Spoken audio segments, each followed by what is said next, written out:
Y ellos me dijeron, estos son los prelados. Prelados. Los prelados son los líderes de la iglesia, los jefes de la iglesia, los que ocupan una silla especial en la iglesia.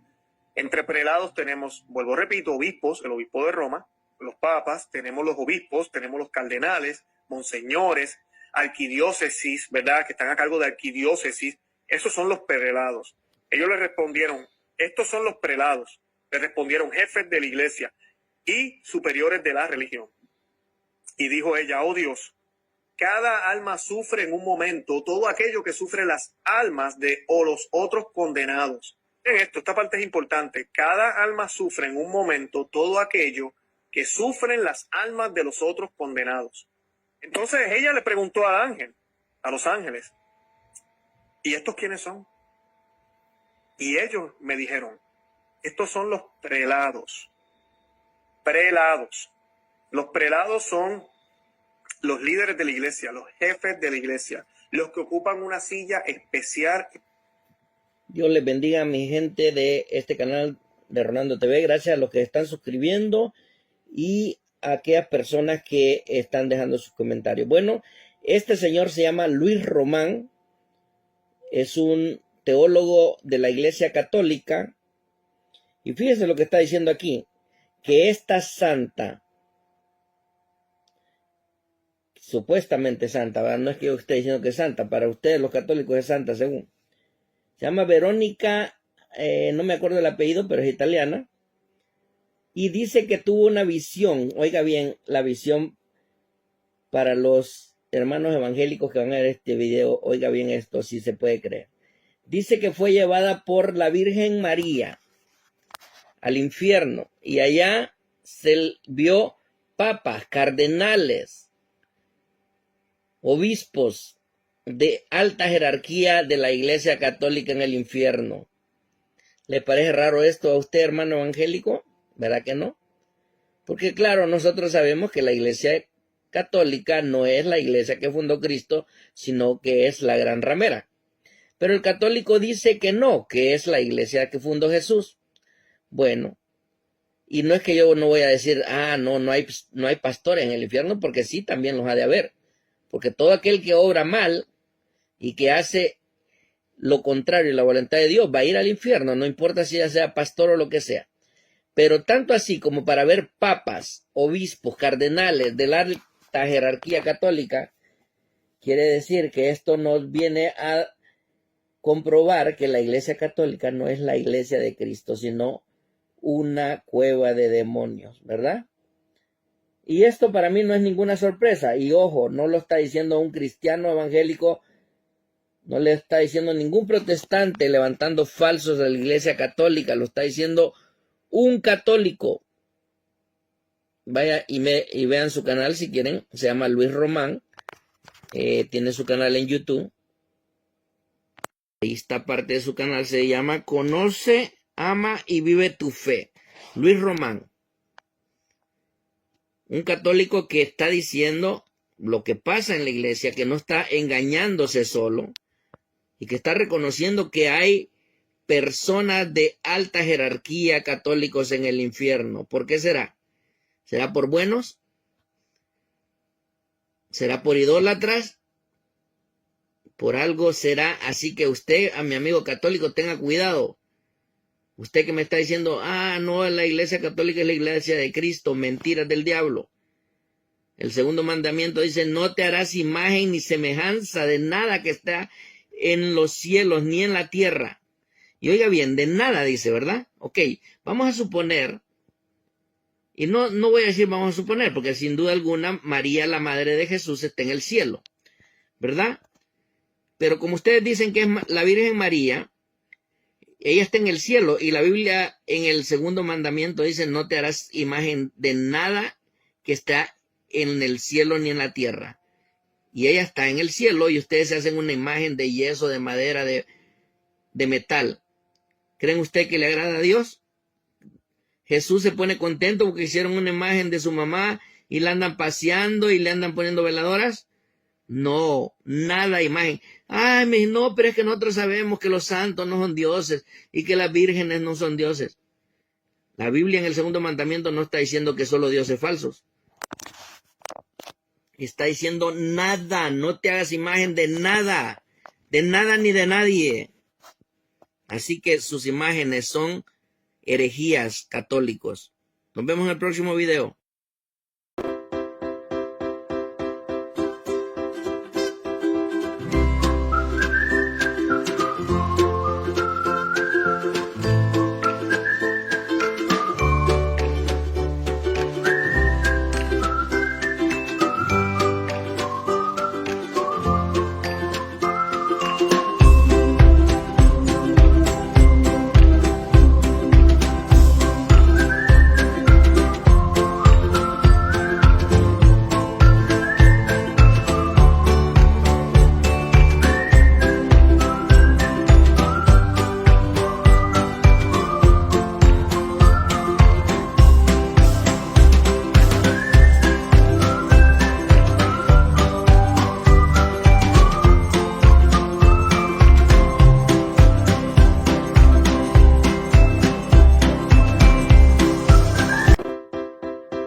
Y ellos me dijeron, estos son los prelados. Prelados. Los prelados son los líderes de la iglesia, los jefes de la iglesia, los que ocupan una silla especial en la iglesia. Entre prelados tenemos, vuelvo repito, obispos, el obispo de Roma, los papas, tenemos los obispos, tenemos los cardenales, monseñores, arquidiócesis, ¿verdad? Que están a cargo de arquidiócesis. Esos son los prelados. Ellos le respondieron, estos son los prelados. Le respondieron jefes de la iglesia y superiores de la religión. Y dijo ella, oh Dios, cada alma sufre en un momento todo aquello que sufren las almas de o los otros condenados. En esto, esta parte es importante. Cada alma sufre en un momento todo aquello que sufren las almas de los otros condenados. Entonces ella le preguntó al ángel, a los ángeles, ¿y estos quiénes son? Y ellos me dijeron, estos son los prelados. Prelados. Los prelados son los líderes de la iglesia, los jefes de la iglesia, los que ocupan una silla especial. Dios les bendiga a mi gente de este canal de Rolando TV. Gracias a los que están suscribiendo y a aquellas personas que están dejando sus comentarios. Bueno, este señor se llama Luis Román. Es un teólogo de la Iglesia Católica. Y fíjense lo que está diciendo aquí. Que esta santa, supuestamente santa, ¿verdad? No es que yo esté diciendo que es santa. Para ustedes los católicos es santa, según. Se llama Verónica, no me acuerdo el apellido, pero es italiana. Y dice que tuvo una visión, oiga bien, la visión para los hermanos evangélicos que van a ver este video, oiga bien esto, si se puede creer. Dice que fue llevada por la Virgen María al infierno y allá se vio papas, cardenales, obispos de alta jerarquía de la Iglesia Católica en el infierno. ¿Le parece raro esto a usted, hermano evangélico?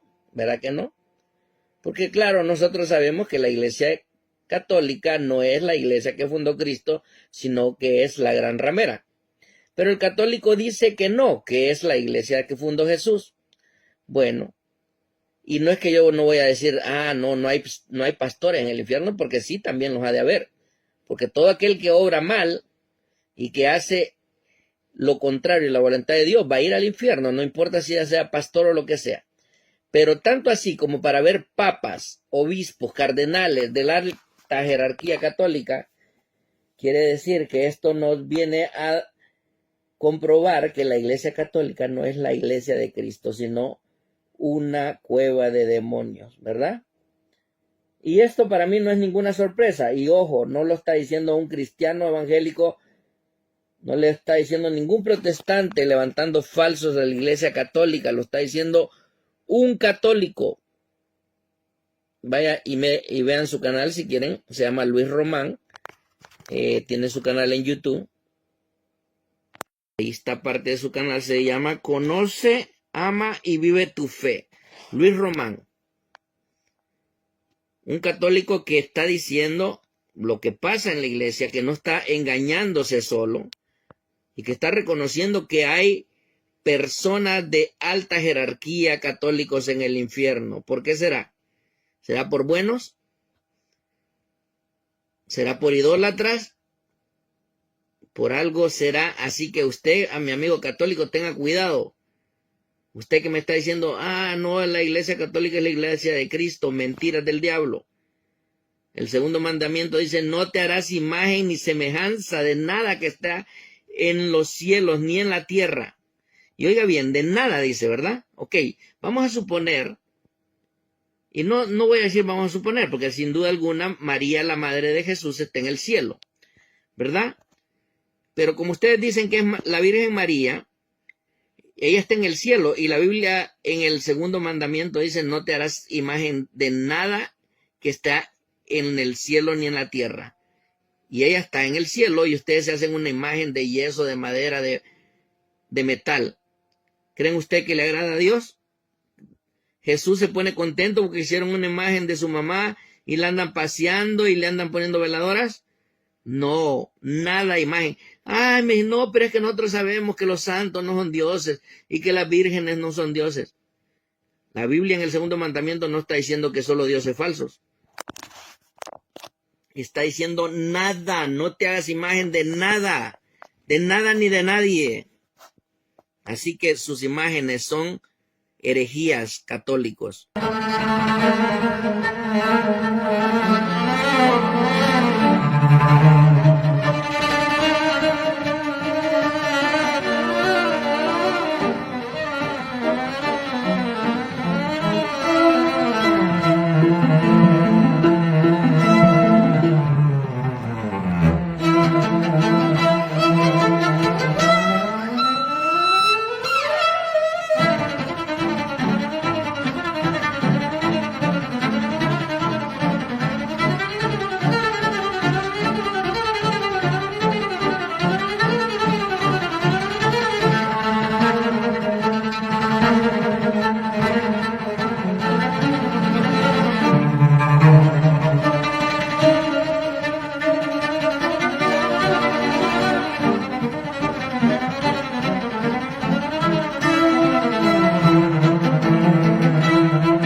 Los judíos siempre han rezado por sus muertos antes de Cristo y hasta el día presente. C.S. Lewis, quien creía en el purgatorio y no era católico, él y otros han señalado que si uno ora por sus muertos, si están en el cielo, no les hace falta oraciones. Si están en el infierno, tampoco les van a servir las oraciones. Entonces, ¿dónde están? En hebreo existe una palabra, Sheol, que no es lo mismo que lo que nosotros llamaríamos Gehenna. Jesús habla del fuego del infierno como Gehenna. Sheol es el lugar en donde los justos y los pecadores iban, y por eso es que los judíos siempre han rezado por ellos. Si uno no tiene la segunda de Macabeos en la Biblia de uno, si uno lee el segundo libro de Macabeos 12, uno descubre que los judíos de aquel entonces y del presente ofrecen oraciones a los muertos, y uno podrá ver por qué. Porque verdaderamente creían que había personas que podrían beneficiarse. ¿Por qué? En hebreo, Sheol se convierte en Hades en griego. Nuevamente no debemos confundirlo con Gehenna. El Hades es un estado intermedio. Cuando se traduce al latín se llama purgatorium, porque es un lugar de purgación, es un lugar de purificación, de limpieza. Hebreos 12:29 describe a Dios como un fuego que consume. A menudo nosotros relacionamos el fuego con el infierno, pero de hecho la imagen del fuego se usa más comúnmente en las descripciones del cielo, porque es ahí donde los serafines, donde los que arden, los ángeles más cercanos a Dios, los serafines literalmente significan en hebreo los que arden, que están ardiendo con el amor puro de Dios. De la misma forma, nosotros tenemos que estar llenos del Espíritu Santo para que ese amor nos purifique a nosotros. Y en esta vida tenemos la oportunidad de seguir a Cristo. Pero han de darse cuenta que San Pablo dice en la primera a los Corintios 3, que algunas personas han identificado sobre la base de Cristo con oro, plata y piedras preciosas a través de obras que verdaderamente representan el Espíritu Santo que reproduce a Cristo en nosotros. San Pablo describe a otras personas que edifican con madera, heno y paja. Él dice que esa obra ha de quemarse. Pero más adelante dice algo muy importante. Si lo que uno construyó es resistente al fuego, uno recibirá su pago. Pero si lo que uno construyó llega a quemarse, sufrirá una pérdida, aunque él mismo logrará salvarse como quien escapó del fuego. Así que esa persona ha de sufrir pérdida cuando pase por el fuego del Espíritu Santo que ha de purificar todas estas buenas obras falsas. Si consideran que el tiempo vuela cuando uno lo está pasando bien, el tiempo avanza lentamente cuando uno la pasa mal. Cuando uno pasa por el fuego del amor de Dios como juicio, puede que demore 5 minutos, pero puede sentirse como mucho más tiempo. San Pablo describe personas que han de ser salvadas, pero únicamente después de pasar por fuego. Han de sufrir pérdida, pero han de salvarse en el día del Señor Jesús. Cuando yo era protestante, lo que me llamó la atención era que si hubiese tenido que escribir 1000 epístolas, yo nunca hubiera escrito esos versículos. Yo nunca hubiera descrito una persona que pasara por fuego como alguien que había de sufrir y después ser salvada. Sin embargo, San Pablo, como buen judío y como buen cristiano católico, es capaz de escribir estas cosas de manera normal como recordatorio para recordarles a los corintios de que debemos tener cuidado en la forma en que permitimos que el Espíritu Santo edifique en nuestras vidas usando oro, plata y piedras preciosas y no las obras falsas de aquellos que van a ser salvados, pero que va a terminar sufriendo mucho al pasar por este fuego. A menudo nuestros hermanos evangélicos no entienden el mensaje porque se enfocan solamente en ser salvados o no. Uno está salvado o no. Así es. De hecho, una buena porción de ellos miran hacia un tiempo en el pasado en el cual ellos estaban salvados o no lo estaban, porque ellos creen que una vez una persona está salvada, permanece salvada para siempre. Así que ese concepto no encaja dentro de las categorías de ellos porque ellos colocan ese énfasis. Cierto. Y tienen una perspectiva distinta del pecado, de lo que hace el pecado. Sí, así es, porque el pecado no se trata solamente de romper leyes. El pecado es una vida rota, un corazón roto, un hogar roto. Así que el Espíritu Santo viene como el fuego para restaurar ese amor. Pero a menudo decimos que sí y no somos sinceros. O a menudo decimos que sí y luego terminamos dando la espalda. La doctrina católica no fue algo que yo simplemente haya podido entender. Recuerdo haber tenido problemas con este texto, remontándome a la tradición judía de rezarle a los muertos, la noción judía de Sheol, la noción del Nuevo Testamento del Hades, que no es lo mismo que el infierno, Gehenna. Y entonces súbitamente pude ver por qué los primeros padres solían hablar de un lugar como el purgatorio, como un lugar en donde el Espíritu purga los desechos para purificar el oro, para que podamos entrar al reino de Dios. No se trata de una segunda oportunidad. Así es, esas personas van a ser salvadas, pero únicamente después de pasar por el fuego y únicamente después de sufrir pérdida. ¿Cómo puede San Pablo escribir esto si no fuese por lo que la Iglesia Católica explica más adelante sobre el purgatorio? No recuerdo en qué versículo es, creo que esta primera carta de San Juan, o tal vez sea San Pablo, que habla acerca de nuestro deseo de estar ante Dios sin vergüenza. Sí, es la primera carta de San Juan. Eso es lo que sucede, por eso tenemos el purgatorio. Si no hemos vivido de forma perfecta en esta vida, entonces el purgatorio sirve para que podamos estar ante Dios sin sentir vergüenza, sin titubear, puros, limpios, con las vestimentas apropiadas para la fiesta de bodas. Nada que no sea santo puede ingresar ante la presencia de Dios. Sin embargo, cuando morimos a veces tenemos una falta de santidad que el Espíritu Santo no ha purificado por completo. O purgatório é uma invenção medieval? Essa pergunta ela é necessária porque, infelizmente, tem se ouvido cada vez mais na boca de pregadores católicos e até professores de teologia esse tipo de afirmação que é, na verdade, absurda. Por quê? Porque o purgatório é um dogma de fé. É um dogma de fé que foi estabelecido por 2 concílios ecumênicos, o Concílio de Florença e o Concílio de Trento, e que, portanto, não pode ser questionado. Isso você pode encontrar com toda clareza no Catecismo da Igreja Católica, a partir do número 1030. Ali se estabelece qual é a fé da Igreja. Agora, vamos responder ao problema histórico. O purgatório é uma invenção medieval? Definitivamente não. Por quê? Porque quando nós temos um dogma de fé, o dogma de fé só pode ser dogma de fé se ele estiver na fé dos apóstolos. A pergunta básica que as pessoas fazem é: mas onde está escrito na Bíblia que o purgatório existe? Resposta: e quem falou que tem que estar escrito na Bíblia? Que bobagem é essa? Que absurdo! Nós, para crermos em algo, não precisamos crer porque está na Bíblia. Precisamos crer porque está na fé dos apóstolos. E porque está na fé dos apóstolos que eu devo crer na Bíblia, que eu creio na Bíblia. Pois bem, a fé dos apóstolos nos diz, desde o início da igreja, que a igreja reza pelas pessoas falecidas. Isso é um fato claríssimo, atestado universalmente em 2000 anos de cristianismo, e não somente em todos os lugares. Isso é um critério muito evidente de fé apostólica. Quod semper, quod ubique, quod ab omnibus. Aquilo que foi crido sempre, quod semper. Aquilo que foi crido em todos os lugares, quod ubique.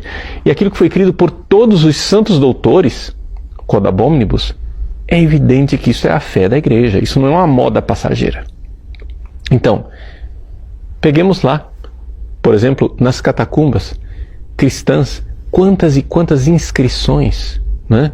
Rezando pelas pessoas falecidas. Reze por fulano, dá-lhe, Senhor, o refrigério. Né? Mas Santo Tomás de Aquino, grande teólogo, tira aqui a prova das coisas com o seguinte raciocínio que é muito simples.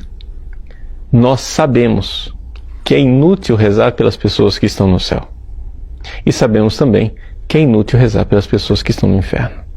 Porque tanto uma como a outra já estão no seu destino definitivo. Então, se a igreja, na sua praxe, unânime, universal, de sempre, a sua praxe católica rezou pelos mortos, é porque existe ainda, depois da morte, um tempo. Um período em que a pessoa já salva ainda não está pronta para contemplar a Deus face a face. Agora, isto que está atestado na praxe da Igreja e atestado no magistério, através do ensinamento constante dos papas e dos bispos espalhados pelo mundo inteiro, em 2 concílios ecumênicos, inclusive no Concílio Vaticano II, isso aí também estaria na Bíblia? Bom, na Bíblia nós podemos encontrar, não é, a atestação daquilo que é o costume de rezar pelos mortos no 2º livro de Macabeus, capítulo 12, versículo 46. É evidente que os protestantes não aceitam isso porque o livro de Macabeus não está na Bíblia deles. Mas se nós formos ver historicamente, nós iremos ver que, na verdade, as coisas foram o contrário. Ou seja, porque Lutero não queria aceitar o purgatório, ele então rejeitou o livro de Macabeus. Então, na realidade, se nós formos ver a verdade histórica das coisas, nós iremos compreender que o problema da existência do purgatório está numa visão protestante daquilo que é a santidade. Para os protestantes não existe santo, não existe santidade humana. Eles ficam irritados quando a gente diz São Fulano, São Beltrano, porque somos todos profundamente pecadores. E nós iremos entrar no céu ainda profundamente pecadores. Só que Deus não irá olhar o nosso pecado, não irá imputar o nosso pecado, Ele irá olhar somente a nossa fé. Por isso, o protestante, ele sacramentou teologicamente aquilo que era a dificuldade psicológica e psiquiátrica de Martinho Lutero. Ou seja, um homem que, atormentado pelos seus escrúpulos, não conseguia viver a santidade. No entanto, nós não temos só Martinho Lutero na história da Igreja. Assim como nós não temos somente Judas no Colégio Apostólico.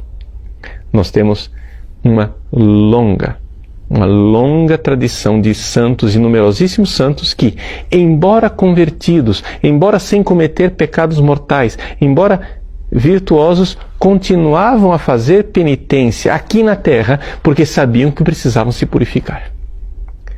Esta praxe da Igreja, atestada ao longo dos séculos, nos diz isto, que mesmo depois de perdoados os nossos pecados, ainda existem em nós aquilo que se chama-se reliquiae peccati, ou seja, os restos do pecado, os resquícios que ficam em nós dos pecados já cometidos. E você não precisa acreditar em mim, não precisa acreditar no dogma da Igreja, basta você acreditar em você. Olhe para dentro de você. Depois que você foi perdoado dos seus pecados na confissão, você vê claramente que ainda existe dentro de você uma tendência para o pecado, uma desordem para o pecado. É esta desordem que não pode entrar no céu.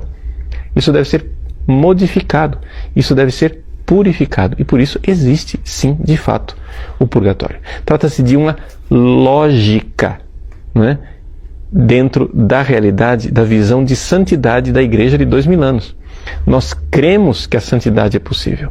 Quando nós olhamos para os santos e vemos que eles superaram essas tendências e essas desordens, e nós olhamos para nós mesmos e vemos dentro de nós essas tendências e essas desordens. Portanto, não se trata aqui de perdoar os pecados mortais. Os pecados já perdoados, ainda assim, nos dão trabalho, poderia dizer, trabalho para que nós nos purifiquemos. Então, trata-se de uma questão lógica. Se não fosse somente uma questão de que está presente na tradição unânime, inconteste e perene da Igreja, que está no magistério e existem indícios claríssimos na Sagrada Escritura, se não bastasse isso, então basta-nos também a lógica. Então, é evidente que, historicamente, a reflexão teológica a respeito do purgatório se desenvolveu plenamente na Idade Média. Mas não quer dizer que ele foi inventado na Idade Média. A reflexão, não é, foi realizada na Idade Média. Sou eu, desde que eu nasci. Embora agora, só depois de tantos anos de vida, foi que eu comecei a fazer uma certa reflexão a respeito de coisas que estão dentro de mim. Eu me dou conta de quem eu sou. Eu já sou há tanto tempo, mas vou conhecendo o que eu sou. Assim também a igreja. A igreja tinha a sua praxe, o seu comportamento de rezar pelas almas do purgatório.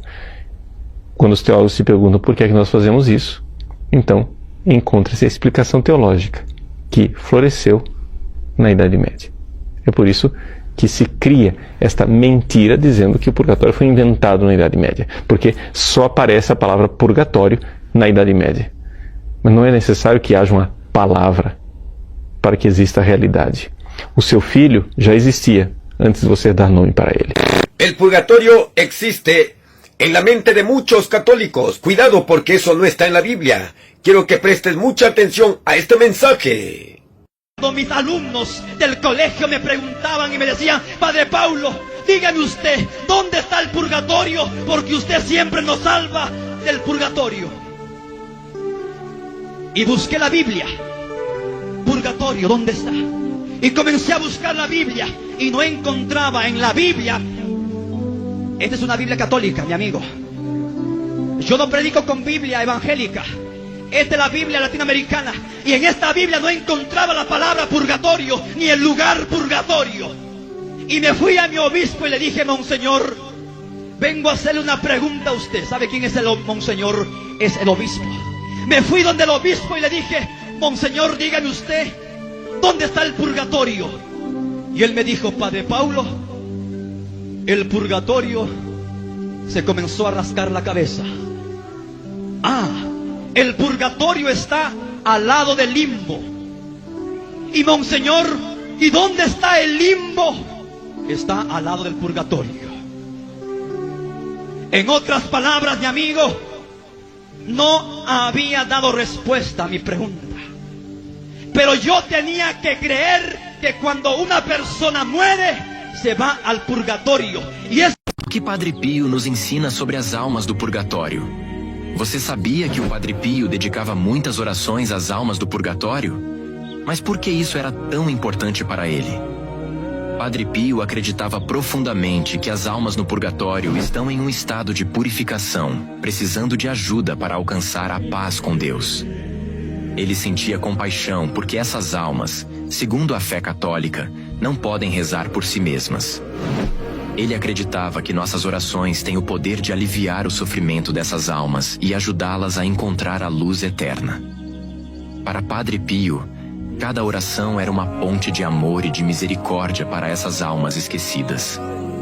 Além disso, Padre Pio se comprometia a rezar constantemente por elas, inclusive oferecendo suas dores e sofrimentos. Ele via isso como parte da sua missão de amor, seguindo o exemplo de Cristo. Se essa mensagem tocou seu coração, curta este vídeo e compartilhe para levar essa devoção a mais pessoas. Salve este conteúdo para você visitar futuramente e renovar sua fé.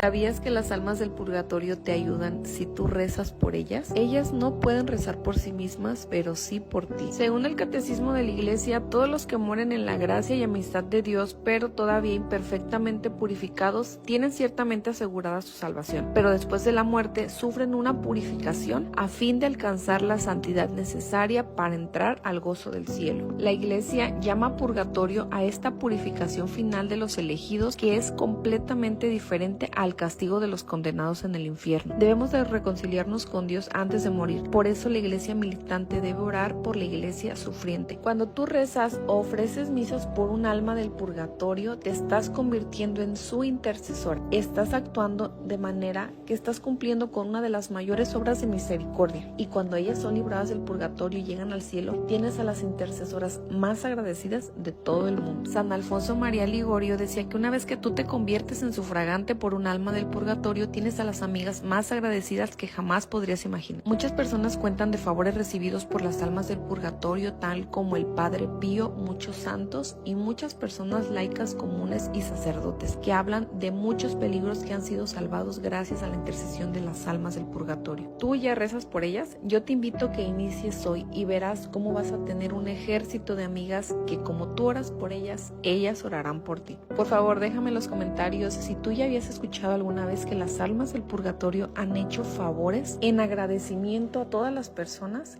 que oran por ellas? Padre, onde está escrito na Bíblia Sagrada que existe purgatório? Um abraço. Muito massa a sua pergunta, um abraço para você também.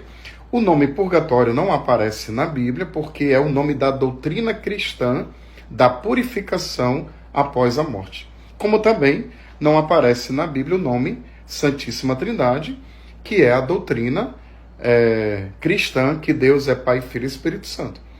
Mas há indícios claros sobre esta purificação após a morte. Em Mateus capítulo 5, em Mateus capítulo 18, vai falar dessa purificação pelo fogo, que purifica. Em 1 Coríntios capítulo 3. Vale ressaltar também que não é só a Igreja Católica que professa essa purificação após a morte.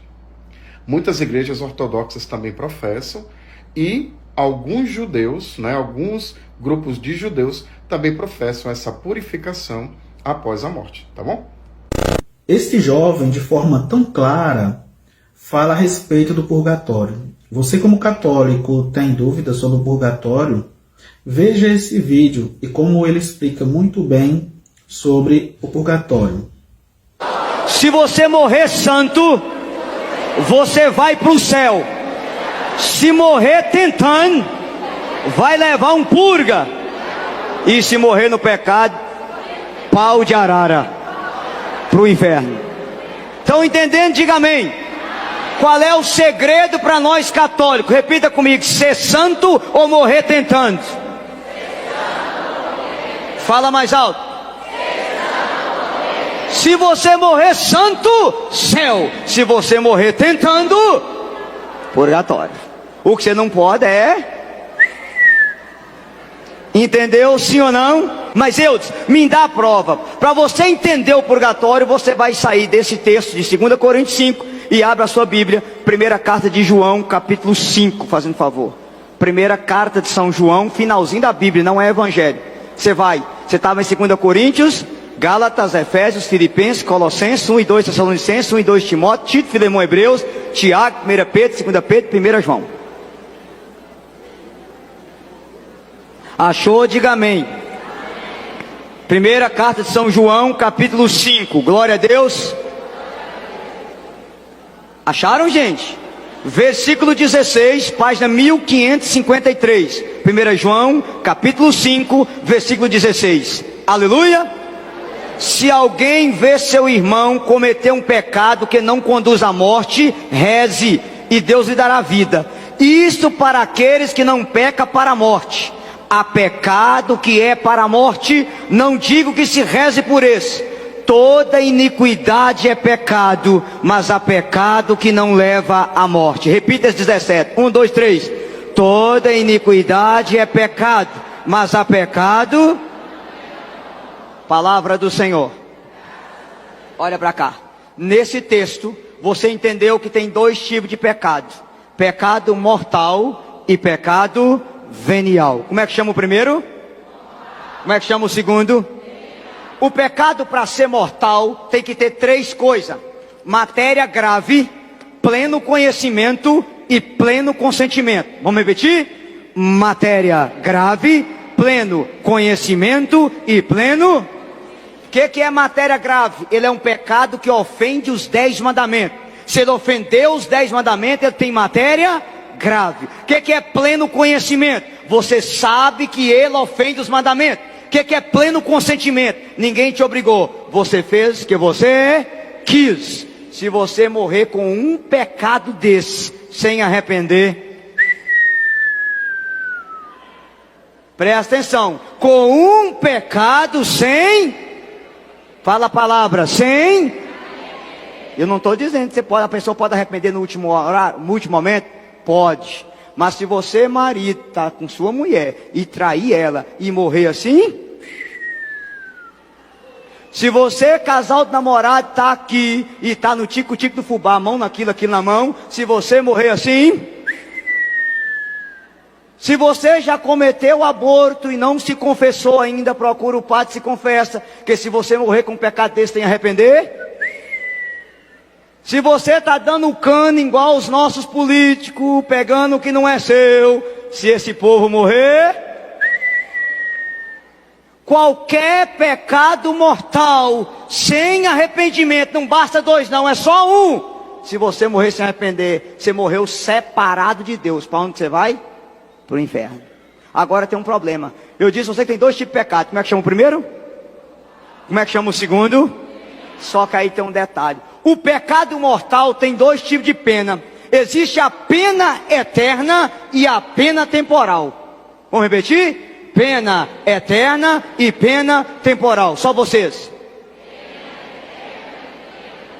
O que é pena eterna? O pecado mortal, ele separa você de Deus. E se você morrer separado de Deus, você se condena. Isso é pena eterna. O que é pena temporal? É a consequência desse pecado. Exemplo, eu matei um pai de família. É pecado mortal? Sim ou não? Se eu me arrepender, procurar o padre e confessar, eu sou perdoado? Sim. Só que eu devolvo a vida para ele? E a esposa sem pai, sem marido vai sofrer? E os filhos sem pai vai sofrer? Sabe onde é que eu vou pagar isso? No purgatório. Eu tiro a virgindade de uma moça, é pecado mortal o sexo antes do casamento. Se eu procurar o padre e me confessar, sou perdoado? Sou, da pena eterna. Mas eu devolvo a virgindade para ela? Onde que eu vou pagar isso? Desculpa eu usar a comparação, mas esses políticos safados nossos que roubou, se eles procurar o padre e se confessar, está perdoado? Tá. Mas e as pessoas que morreram no SUS porque eles roubou o país? Vai devolver a vida para elas? Onde é que eles vão pagar isso? Vocês estão entendendo? Aí, é só no purgatório que eu vou pagar essa pena temporal? Não, tem uma coisa chamada indulgência. Um dia me permita vir pregar sobre as indulgências. Até a tampinha de binga lá, a Aninha, pediu que eu gravasse um programa na rádio sobre indulgência. Eu vou gravar para explicar a vocês a indulgência. Mas todo pecado mortal, depois de confessar a confissão, apaga a pena eterna. Mas fica a pena temporal, que é a consciência. Agora tem uma coisa triste para você. Teresa de Ávila, Luiz Grião de Montfort, Santa Francisca Romana, São Tomás de Aquino e Santo Agostinho diz que para cada pecado mortal, sem reparar a pena temporal, você tem 7 anos no purgatório. Eu já calculei o meu, dá 60 mil anos. Eu vou ficar lá e o Padre Oscar vai subir, eu vou permanecer no purga. Já calculei o meu. Então, veja bem, eu vou mostrar isso pra vocês depois na doutrina de forma mais clara. É só pra ter noção. Agora tem o pecado venial. Como é que é isso aqui? O pecado venial, ele não separa você de Deus, mas ele mancha a sua comunhão com Deus. Então tem que ser reparado. Se você morre no pecado venial, você não vai contemplar a Deus. Você vai ter que passar por uma purificação. Eu sei o que é pecado venial. Impaciência, nervosismo, irritação, mandar o marido de vez em quando pro quinto dos infernos, mandar aquela pessoa que fechou cedo no trânsito pro raio que o parta. Eu já calculei os meus, dá 150 mil anos de purgatório também. Eu estou ficando bom no negócio já. Vocês estão entendendo, sim ou não?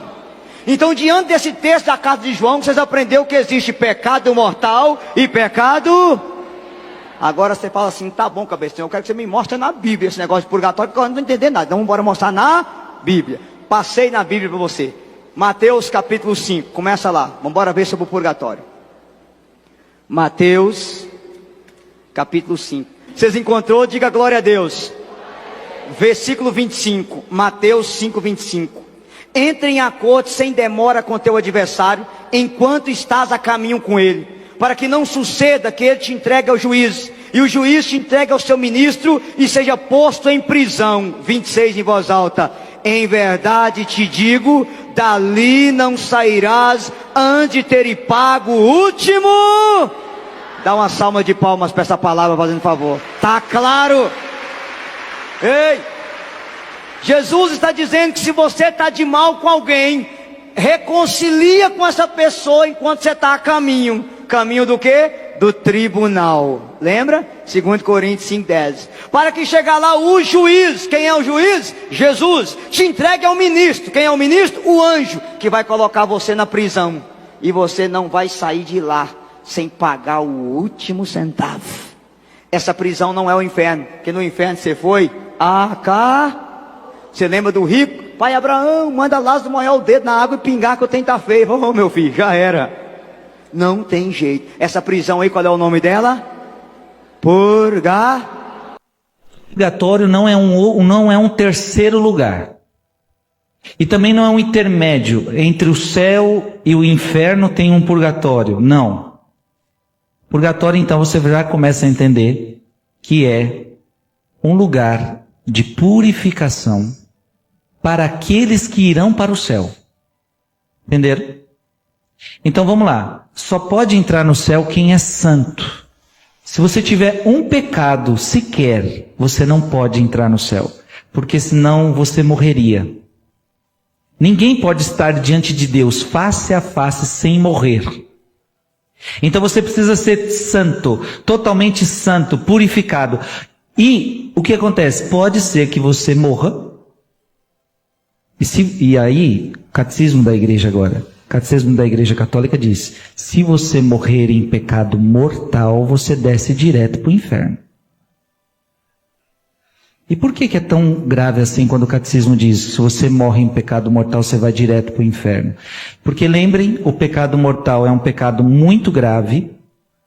Você sabe que é grave. Então é tipo assim, é gravíssimo.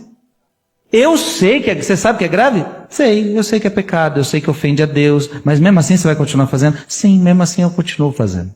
Então, pecado grave, você sabe que é grave e mesmo assim você continua fazendo. Então, ou seja, essa pessoa está escolhendo a Deus ou está escolhendo o pecado? Essa pessoa está escolhendo o céu ou o inferno? Portanto, quando ela morreu, o catecismo diz: a pessoa que escolheu o pecado mortal para viver na terra, desce direto para os infernos. Isso aqui não é coisa minha, está no Catecismo da Igreja Católica. Sabia que para cada pecado mortal são 7 anos de purgatório? Quando Nossa Senhora diz a Lúcia que Amélia, que era só uma adolescente, ficará no purgatório até a volta de Jesus, eu sempre fiquei me perguntando o que era que essa menina tinha feito para ficar no purgatório por tanto tempo. Gente, ela vai ficar no purgatório até o fim dos tempos. E hoje, lendo Santa Francisca Romana, eu acho que eu entendi. Olha só, Jesus mostrou a essa santa a realidade do purgatório. E andando pelo purgatório, Santa Francisca Romana viu que por cada pecado mortal perdoado, que fique bem claro, são os pecados mortais perdoados, que não foram devidamente reparados na terra, serão 7 anos expiando no purgatório. Agora imagina se você tem um pecado de estimação, um pecado mortal, que você comete ele todos os dias, noite após noite, diariamente. Faz a seguinte multiplicação: 365 vezes 7. O resultado absurdo dessa multiplicação é o tempo de purgatório equivalente a 1 ano pecando. Minha gente, isso é tão sério que o inimigo de Deus faz de tudo pra gente nem parar pra pensar nesse assunto. Só que olhando pra realidade do tempo como ele tá hoje, vendo que profecias antigas dos primeiros santos da igreja e as próprias palavras da Sagrada Escritura, tudo isso está assim se cumprindo de uma forma tão avassaladora que é impossível não ver e concluir que a nossa salvação nunca esteve tão ameaçada. Bueno, pues todos nosotros vamos a ir al purgatorio para que Dios nos purifique, nos limpie y luego podemos entrar al cielo. No es tan malo el purgatorio, yo no sé por qué los protestantes no lo quieren, al contrario es algo bueno, porque al final es una última oportunidad que Dios le da a sus hijos que se portaron más o menos bien. No se portaron perfectamente bien, pero tampoco no eran tan malos, como la mayoría de los que están viendo esta misa aquí conmigo y allá en su casa. ¿A poco ustedes son muy pipiris nice, muy buenos, muy perfectos, muy santos, muy puros? ¿Sí? No, ¿verdad que no? Se les ve, desde lejos se les ve. Pero tampoco no son malos que digas: ay, no, esta endemoniada que llegó a misa. No, no, no.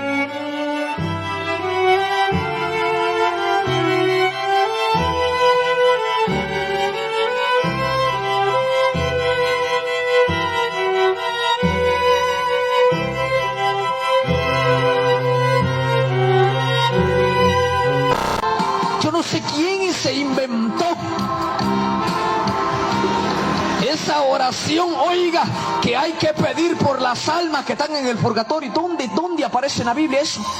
¿Dónde? ¿Ah? Ahí está la viejecita, mire, 59 pelotas del rosario, oiga, 6 Padre Nuestro, 53 Ave María, va a descontar, rezando por las almas del purgatorio para que salga. Mentira del diablo, mentira. Por eso es la palabra en vida. Usted quiere arrepentirse, no quiero, yo quiero seguir en el pecado. Usted puede hacerlo porque no se obliga a nadie. Pero el día de mañana no pretenda estar en el pecado, en el chiquero, oiga, en la sinvergüenzada, y el día de mañana que el Padre lo reciba con los brazos abiertos. No se puede. Porque el Padre no comparte su gloria con nadie. ¿Cómo quiere, cómo pretende usted? Mira, aquí bien abrazado con el diablo, revolcándose en la inmundicia, y que el día de mañana papá lo abraza y arriba lo reciba. Yo le voy a preguntar algo. Cuando su marido escuche, mujer, lo va a engañar con otra mujer, ¿qué usted cómo lo recibe en la casa? ¿Lo abraza? ¿No? ¿El sartén le dobla la cabeza? ¿Aceptaría que su esposo, oiga, se vaya a besar con otra mujer y después llegue a abrazarlo? No. Entonces, ¿cómo usted pretende estar ahorita abrazado en el diablo y al rato querer abrazar a Dios? Y la gente, oiga, vive cegadamente en un estado deplorable, tético, lamentable, lleno de pecado y de maldad y de concupiscencia, dándole rienda suelta a la carne, viviendo, oiga, como que el mañana no existiera. El hombre, ¿dónde está metido el hombre? Oiga, el hombre está metido en el narcotráfico, el hombre está metido en los prostíbulos, el hombre está metido en la cantina, el hombre está metido en la pandilla, el hombre está, bendito Dios, lleno de pecado y de concupiscencia. Escucha, y eres libre de hacerlo, pero yo quiero decirte en el nombre del Señor que si mueres en esa condición, hay un infierno que te está esperando, un infierno donde es tormento, lamento, crujir de dientes, donde te vas a lamentar, pero triste, lamentable, demasiado tarde. Es en vida. Buscad a Jehová, ¿cuándo? Mientras pueda ser hallado. No importa dónde usted esté, pero si ahí de todo su corazón usted le dice: Padre, he sido lo peor de este mundo, papito lindo, perdóname, usted encuentra la misericordia.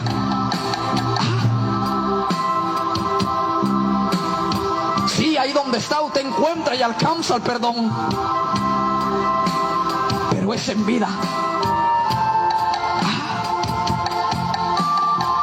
Y usted le pregunta a un católico qué hay después de la muerte. Bueno, el católico se la pinta facilito, y por eso algunos se quieren volver católicos, porque allá se las ponen fácil. Y el católico dice que el hombre cuando muere pasa a un lugar intermedio, cuyo lugar intermedio se le llama purgatorio. Y ellos dicen que en el purgatorio llegan las personas, los que murieron medios chuecos o medio torcidos, van al purgatorio y les pegan una media quemada, una media asada, y después de esa media asada los sacan y los meten al cielo. Pero si así fuera, ¿para qué venimos al culto? Por eso, yo no sé si usted ha notado. Bueno, yo siempre lo he visto porque yo vengo de una descendencia muy católica. Mis padres me bautizaron en la iglesia católica. Por cierto, me bautizaron como 7 veces. Bautizo de confirmación, bautizo de no sé qué cosa. Especialmente a mí me daban miedo los cabros, y cada rato los cabros me asustaban, y cada que me asustaban me volvían otra vez a bautizar. Me bautizaron varias veces. Eso fue en la iglesia católica. Ok, pero hermanos, ahora yo pude aprender algo, que cuando una persona muere, allá está el montón de viejitas con un rosario. ¿Sí sabe qué es el rosario? Una cosa que tiene un montón de bolitas, de pelotitas. Y allá están las viejitas, va de contar pelotas del rosario, supuestamente sacando al difuntito del purgatorio para meterlo al cielo. Y allá están las viejitas. Santa María, Madre de Dios, ruega por nosotros los pecadores, ahora y en la hora de nuestra muerte. Amén. Padre nuestro que estás en el cielo, cielos, santificado sea tu nombre. Dios te salve María, llena eres de gracia. Híjole, va de contar pelotas del rosario, supuestamente sacando al medio borracho o a la media bruja de allá del purgatorio para meterlo al reino de los cielos. Hermano, pero si así fuera, está bueno. Vos a emborracharnos, vos a chupar, vos a bailar. Y ahí cuando nos muramos, las viejitas que nos saquen del purgatorio y que nos metan al cielo. La Biblia no dice eso. La Biblia dice, aún hay esperanza para los que están entre los vivos. Más vale perro vivo que león muerto.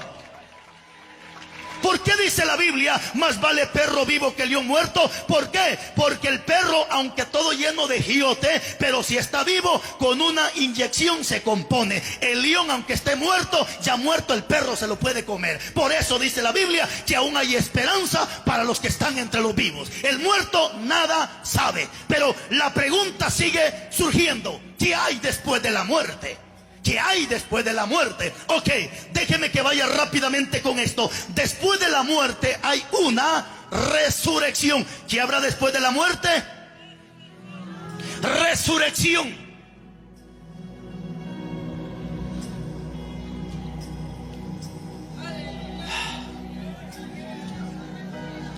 ¿Quién te dijo que muriéndose se terminó todo? Aún pobre gente, hermanas, endemoniada con tantos demonios, van y se quitan la vida porque pensando que la muerte es la solución para sus problemas. Cuando esta gente necesita entender que la muerte no es la solución para los problemas, tampoco Alcohólicos Anónimos es solución para los problemas, tampoco la cárcel de rehabilitación es la solución a los problemas, hermano. No hay nada en esta vida que pueda darle solución a los problemas. La misma medicina dice para aliviar, nunca dice que la medicina sirve para curar, porque la única medicina y la única cura y la única solución para los problemas, para cualquier cosa, se llama Jesucristo. Él es la única solución, Él es la única medicina, Él es el único camino, Él es la única respuesta. Pero ¿qué hay después de la muerte? Después de la muerte habrá una resurrección. Pero dice la Biblia que en la resurrección habrá una resurrección para vida eterna, mientras que la otra será para condenación eterna. Pero no quisiera meterme tanto a este asunto para no alargar el tema. Pero según la Biblia, 1000 años después que la iglesia o que los buenos resuciten, dice Apocalipsis capítulo 20 versículos 4, 5 y 6, que 1000 años después habrá una segunda resurrección. Y esa segunda resurrección es la de los malos, que serán resucitados para una condenación. Alguien podrá preguntarse, pastor, ¿y cómo puedo saber si yo resucité en la primera o en la segunda? Está fácil. Te voy a dar un tip de acuerdo a la Biblia. El apóstol Pablo dice en la segunda carta de Corintios capítulo 3 que algunos van a resucitar para vida eterna con olor a Cristo, con olor a vida eterna, mientras otros resucitarán con olor a muerte y a condenación eterna. O sea, cuando tú resucites, mírate tu cuerpo cómo estás. Si tus vestiduras están blanquitas, tus vestiduras están preciosas, blanquita, ten por seguro que resucitaste en la primera resurrección y vas rumbo a la patria celestial, donde no habrá lágrimas, no habrá sufrimiento, no habrá dolor, no habrá nada, iglesia amada, sino solamente gozo y paz con Cristo. Pero si tú resucitas y te ves con la ropa toda vieja, que hieres a muerte, como dice el dicho, te cargó el diablo. Mire, la muerte es un viaje sin retorno. Usted va por el camino, por las carreteras y le dice retorno, o sea que usted se puede devolver. Pero después de que nos meten al cajón, no hay retorno alguno. Al muerto no hay que rezarle, al muerto no hay que buscarlo, al muerto no hay que evocarlo. No vaya donde el hechicero, la pitonisa, llámeme el alma de mi mamá, a ver qué me dice, qué me habla. Son demonios que están hablando, porque Dios prohíbe esto.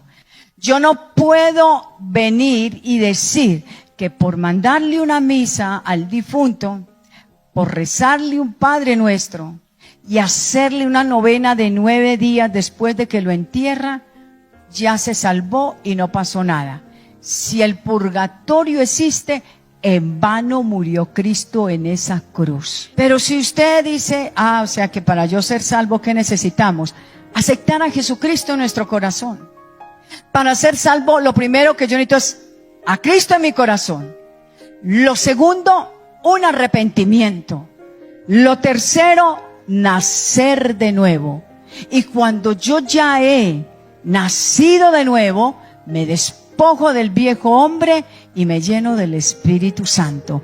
El pasaje del bypass hacia el cielo, cruzando por encima del purgatorio, les hice un video hace unos días y no les di el precio, hermanos. ¿A qué me refiero el bypass al purgatorio? Que usted cuando se vaya de este planeta ya no tiene que pasar al purgatorio a purificarse, sino que usted ya va derechito, hermano, al cielo. Pues me están preguntando de que cuál es el precio, porque no se los di a IVA, les dije que le iba a dar el precio después. Pues ahora les traigo el precio, es una ganga, hermanos. Entre más se anoten, mejor el negocio.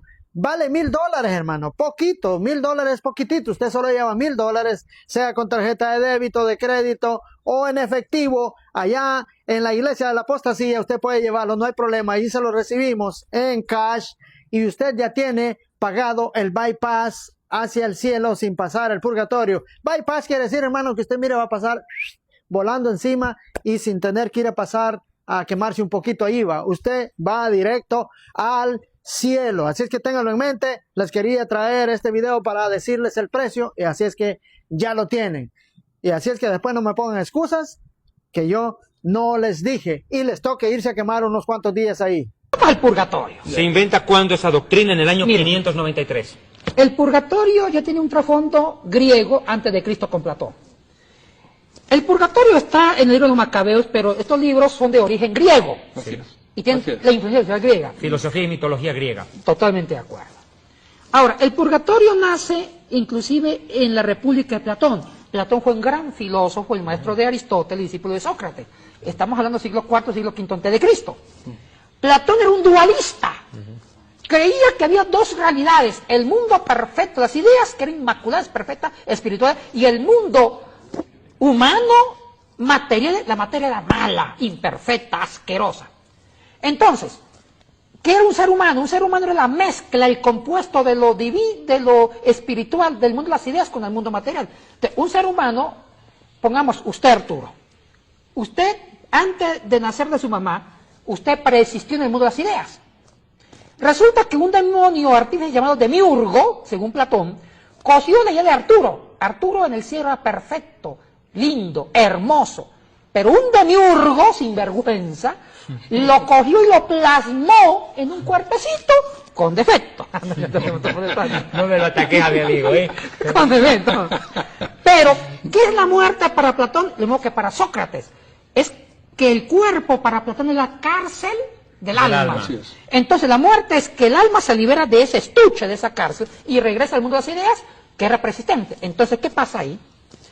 Ahí muchos cristianos de corte griego cogen las ideas de Platón y las cristianizan y forman un sancocho. Pero cuidado, Platón dijo, cuando una idea que ya fue dañada, contaminada por la materia del cuerpo, se muere y regresa al mundo de las ideas, tiene que purificarse. Claro. O sea que Platón dio la idea de una purificación cuando el alma regresa al mundo de las ideas, porque fue Platón el que inventó la inmortalidad del alma del concepto griego. Ojo, griego. Claro. Ahora, ¿qué pasa? Viene Agustín de Hipona, que fue el que inspiró a Gregorio el Grande. Agustín de Hipona dijo, hablemos de un purgatorio. Cristianizó a Platón, dijo, mire, Platón está diciendo que cuando un alma sale del cuerpo, tiene que pasar por unos años en un purgatorio para purificarse. En un reformatorio. En un reformatorio. Entonces viene el Papa Gregorio Magno en el año 597, 593, cuando era Papa, y vuelve doctrina. Purgatorio. Toda alma, todo ser humano que muere, tiene, antes de ir al cielo, tiene que purificarse de acuerdo a sus pecados por un tiempo en el purgatorio, que es candela, que es el término intermedio entre infierno y cielo. O sea que el origen del purgatorio no es bíblico, por demás está escrito, no del Antiguo Testamento, ni tampoco es del Nuevo Testamento, sino que es de la filosofía griega y también después gnóstica de los dualistas griegos. Y eso lo saben todos los curas. Eso lo saben todos, o sea... Entonces eso que dice que para que pueda salir del purgatorio las misitas y todas las otras rogativas y caritativas... Eso ya es parte de una tradición que ya ni se razona. Una tradición que se pone por inercia, más no hay razón. Y los curas a veces hasta forman chistes. Mire, el día de difunto es un buen negocio porque nos pagan por por sacar almas al cielo, o sea... Se perdió entonces el romanticismo y el amor a Dios. Mire, lo más triste es que cuando convertimos el cristianismo como religión y la religión se convierte en un negocio. O en un poder del Estado. ¿Serías una secta entonces? Bueno, se apunta a eso. Bueno, lo que dijimos en el anterior programa. Secta no es lo que se aparta del catolicismo como quisieron hacer creer. Secta es lo que se apartó de la Biblia. De la verdad. Y acá estamos viendo que es de la verdad de la Biblia, porque la Biblia es la verdad. Es que hay una cosa es tener la razón y otra cosa creo que es tener la verdad. La razón la pueden tener ellos en algunas cosas, pero la verdad profunda está en la Biblia y ellos ya dejaron la Biblia hace mucho.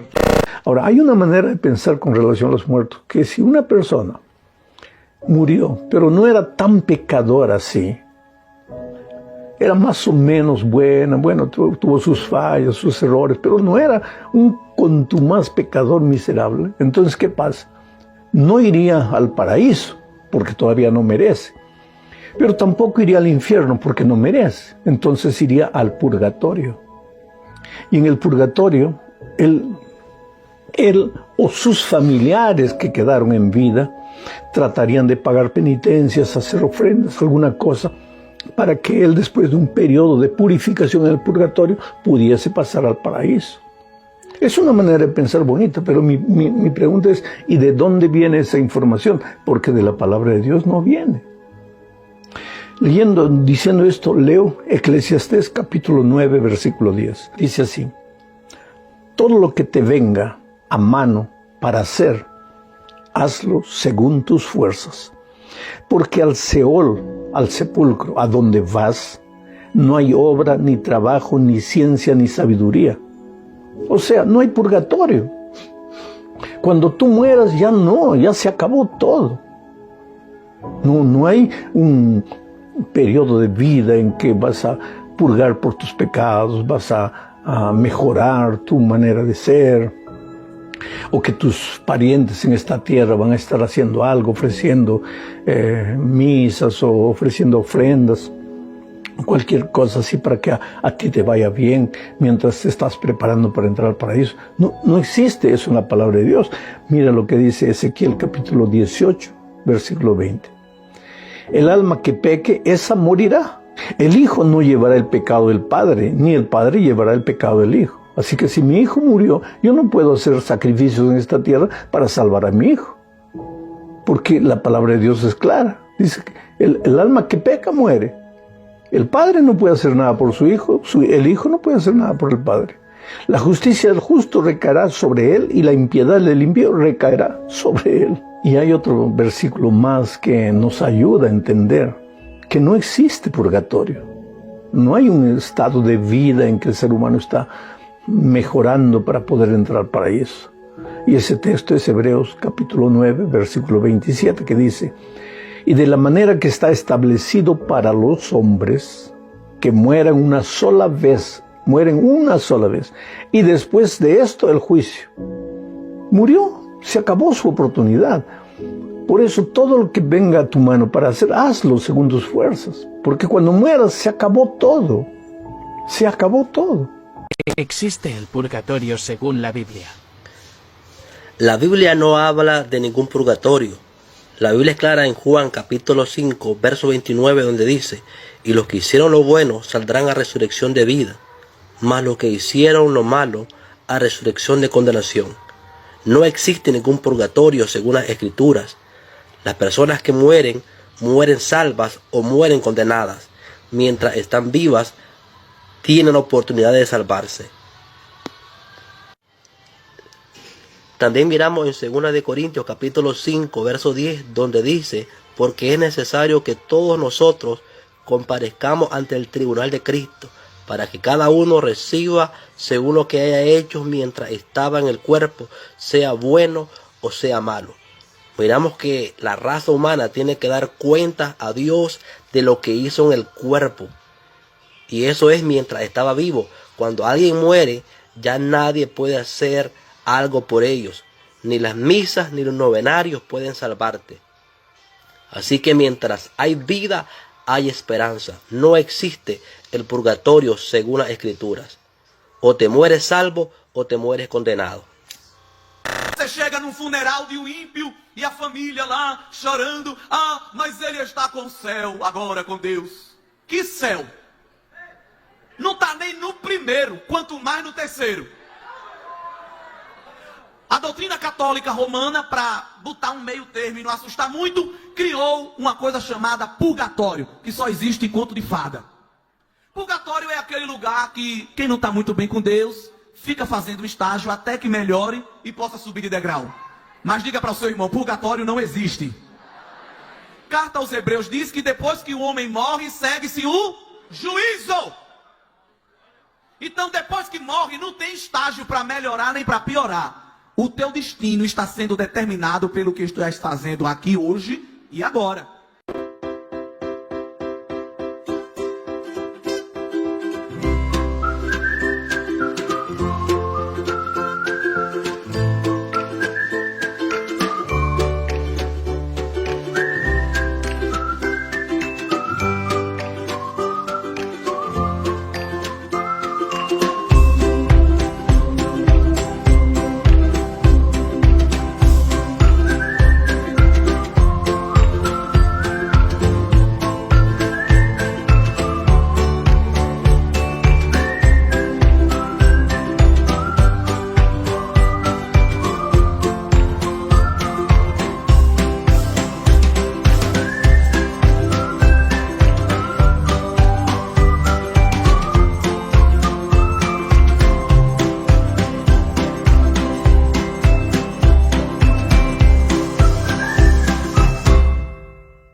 Un cristiano tibio es alguien que profesa fe en Cristo, pero carece de un celo y devoción genuinos en su relación con Él.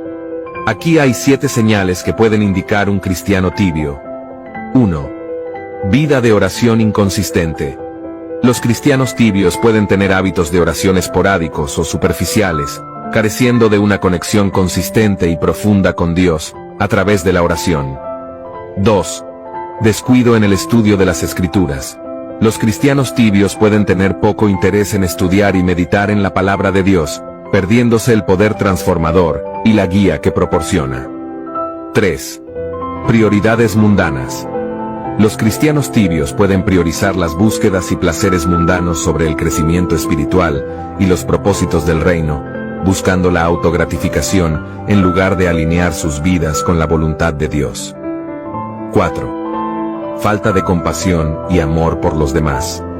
Los cristianos tibios pueden mostrar apatía o indiferencia hacia las necesidades de los demás, sin amar y servir activamente a sus prójimos como Cristo mandó. 5. Compromiso con el pecado.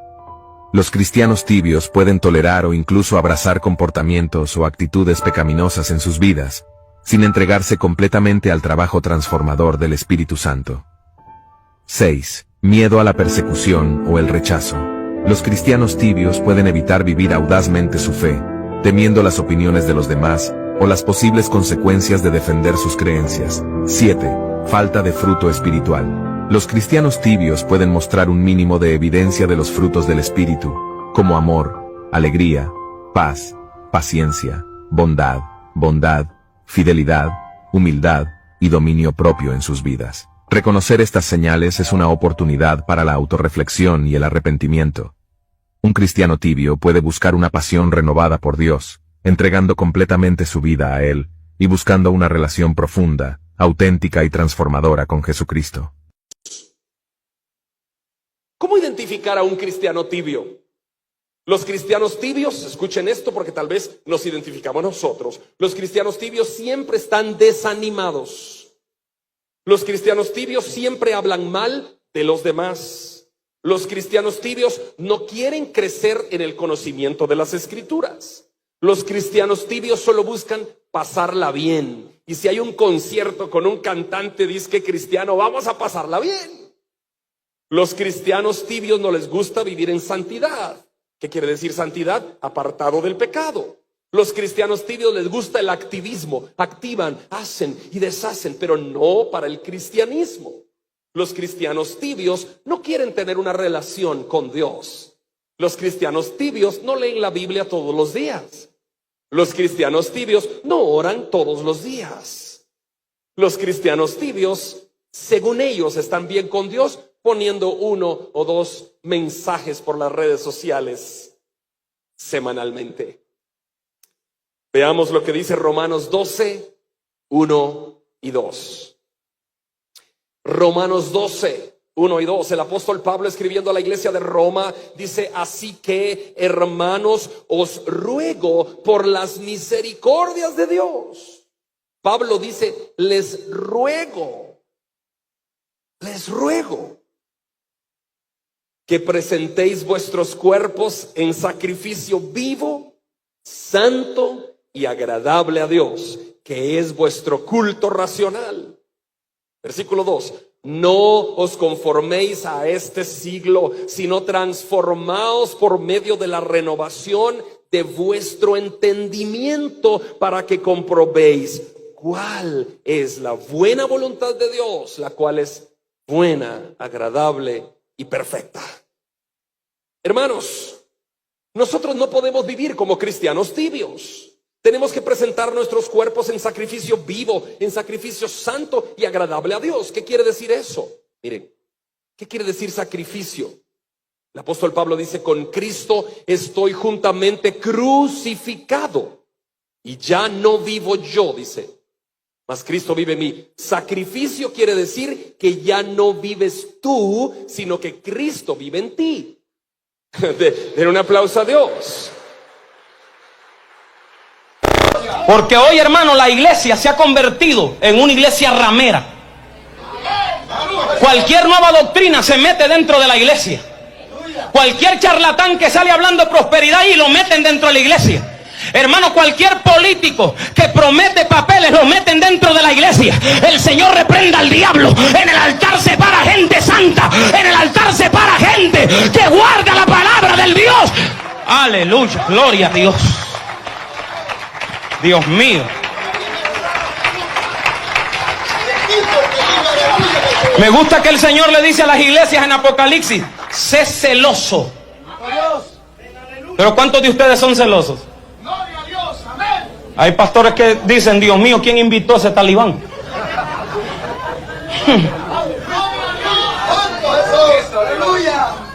Y entonces porque resucita muerto lo vamos a traer.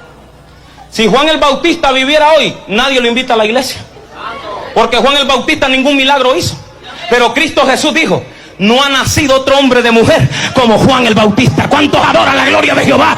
Aunque no había hecho milagro, su testimonio hablaba por él. Pero hoy la iglesia es emocionalista. ¿Sí o no, hermano? La iglesia es emocionalista. Ay, si el evangelista no hace milagros, no es de Dios. ¿Quién le ha dicho eso a usted? Busque su testimonio. Aleluya. Cristo dijo, mi testimonio habla por mí. Y mi testimonio no es mío, es del que me envió. Aleluya. Y de ahí le dijeron, ¿por qué tú dices que tu testimonio es de allá arriba si tú mismo das testimonio de ti? Y el Señor dijo, el que me encuentre algún pecado, que me señale. Y nadie se atrevió a señalarlo. Si usted hace esa pregunta, olvídese, hermano. Todo el mundo levanta la mano aquí contra usted. Aleluya. Porque todos somos pecadores. Nada más que arrepentidos, glorias a Dios. Y nosotros no somos de los que practicamos el pecado. Aleluya. Pero hay gente que se ha acomodado a una vida de práctica de pecado, hermano, y quieren estar en la iglesia y quieren estar en el mundo. Decidas esta noche a quién va a servir, si al Dios que sirvieron sus padres o al aleluya, a la Abba Shamalaya. Pero yo y mi casa serviremos a Jehová. Santo.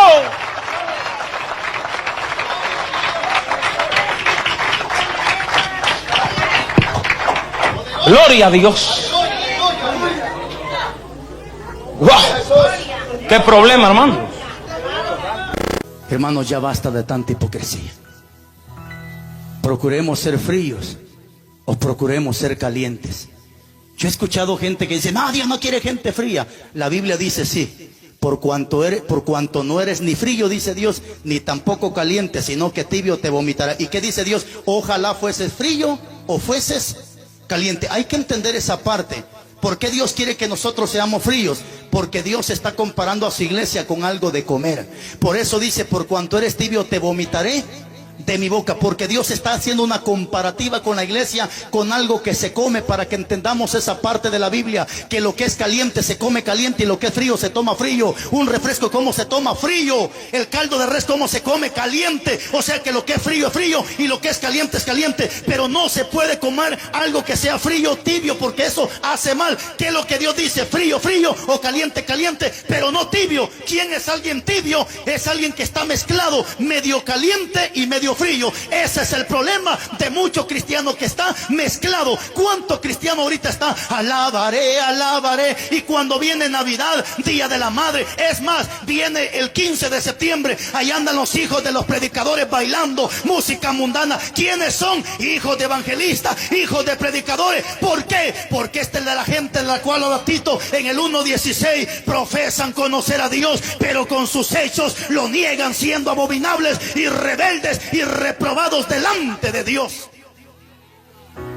Pastores que ahorita están metidos en las iglesias, pero se han hecho alianza con los narcotraficantes. Pastores que ahorita están haciendo alianza con coyotes, con narcotraficantes. ¿Y dónde están estos sinvergüenzas? En las iglesias. Diáconos que son diáconos y son coyotes que jalan gente para Estados Unidos. Pastores que son coyotes, oigan, narcotraficantes metidos en las iglesias.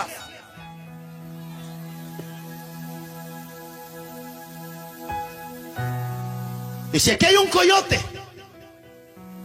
vas a huir como coyote en el infierno si no te arrepientes. Y eso lo dice Santiago, que aullarán como perros, dice la Biblia. Deja que el mundano haga su trabajo, deja que el impío haga su trabajo. Pero la Biblia dice, todo me es lícito, pero no todo me conviene. Y tarde o temprano vas a caer en manos de las autoridades, porque Romanos 13:1 dice la Biblia que el que desobedece las leyes terrenales es candidato del infierno. todo mi amor le digo algo. Lo que más asco le da a Dios de alguien es cuando practica un evangelio mezclado con el mundo. Un pie en Dios y un pie en el mundo. Vienen a levantar las manos a Dios aquí y el fin de semana se las están levantando al artista que invitaron a la discoteca donde estás. Vienen a la iglesia aquí diciendo que su cuerpo es de Dios, pero no tienen problema a entregárselo en fornicación al primer hombre que se le atraviese o a la primera mujer que se le atraviese. Que con la boca aquí dicen amén y aleluya y llegan a su casa a insultar a su familia y a decir toda clase de palabras oeces a quien se le atraviese y le saque la ira. Y he conocido gente que con el mismo dispositivo que comparte una imagen de Dios, con el mismo dispositivo se hunden en la pornografía. La iglesia no es para alivianar conciencia. La iglesia es para cambiarte la conciencia. No es para que tú te sientas mejor, es para que aprendas a vivir mejor. Si conociste a Dios y en este momento quizá te sientes alejado de Él, no es casualidad que estés escuchando esto. Si tú le has dado la espalda a Dios y sientes que no te ha pasado nada, que todo está bien, que todo fluye normalmente, Dios te está dando un extra tiempo de gracia. Y hoy Dios te advierte, créame, el fin que da el mundo nunca va a ser bueno.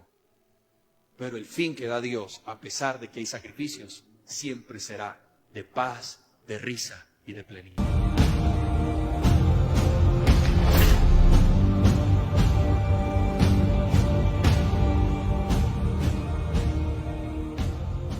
En una era donde la imagen ha suplantado la verdad, donde la fe se ha vuelto un producto de consumo y muchos altares han sido corrompidos por el orgullo humano, emerge una de las advertencias más contundentes del Señor Jesucristo hacia su iglesia.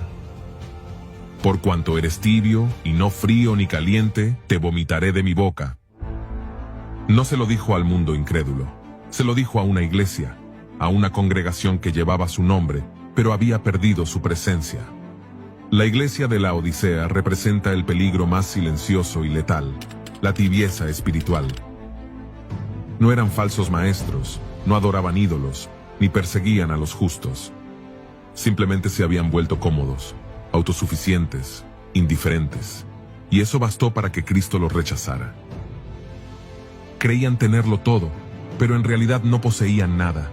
Decían ser ricos, pero eran miserables. Se veían vestidos, pero estaban desnudos. Se creían sabios, pero andaban ciegos. Y esta misma tragedia espiritual se repite en nuestros días. En muchos altares donde ya no se predica sobre el arrepentimiento, en reuniones donde la gloria de Dios ha sido reemplazada por luces y entretenimiento, en congregaciones que miden el éxito por el número de seguidores y no por la fidelidad a la verdad, en creyentes que ya no tiemblan ante el pecado, que no se quebrantan en la oración, que viven una fe cómoda, sin compromiso, que no incomoda al mundo, pero tampoco lo transforma. Este mensaje no es una crítica superficial, es un clamor urgente desde el corazón de Dios, porque Él no tolera la tibieza, no la justifica, no la ignora, la rechaza. Y el verbo vomitar no es una metáfora suave, es la expresión del rechazo más profundo, la señal de que esa iglesia no solo no agrada a Dios, sino que le causa repulsión espiritual. Estimado oyente, en este video contemplaremos a la iglesia que Dios vomita, no desde el juicio humano, sino desde el reflejo de su palabra. La examinaremos bajo la luz del libro de Apocalipsis y la compararemos con muchas iglesias de hoy, y descubriremos por qué es vital arrepentirse antes de que el sonido que escuchemos sea el de la puerta cerrándose. ¿Qué significa ser un cristiano tibio? ¿Cómo podemos identificar si somos tibios en nuestra fe? ¿Qué consecuencias tiene la tibieza espiritual? Y lo más importante, ¿cómo podemos salir de la tibieza y encender nuestro amor por Dios?